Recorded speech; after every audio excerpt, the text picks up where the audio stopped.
বিপ্লবী স্কুলে টিচার নাই, ক্লাস হয় না ঠিক মতো, একজন টিচার। আমরা গেটও তালা দিচ্ছি। কতদিন ধরে টিচার নাই? টিচার নাই তো প্রায় 3 মাস হয়ে যাবো। এর মধ্যে হেডমাস্টার স্যার রতন লগা একজন একজন তো তাই তো অসুস্থ থাকে, তাই তো ক্লাস করতে পারে না। একজন মেন্টাল আছে। ছাত্রছাত্রীর সংখ্যা কত? কতজন টিচার আছে? একজন আর একজন মেন্টাল। এর আগেও তো আপনার স্কুলে তালা দিচ্ছে। এই কারণে তারপরে কইছিল দিব টিচার দিব, কিন্তু এখন পর্যন্ত টিচার দিছে না। এই যে পরীক্ষাটা হইব, একজন শিক্ষিকা কেমনে লইব পরীক্ষাটা?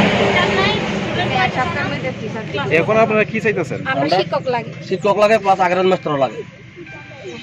সামনে 10 তারিখ পরীক্ষা, আজকে হচ্ছে 8 তারিখ, 10 তারিখ পরীক্ষা। একজনে কেমনে লইব? কেমনে করবো? কেউ জানাইছেন না আপনারা?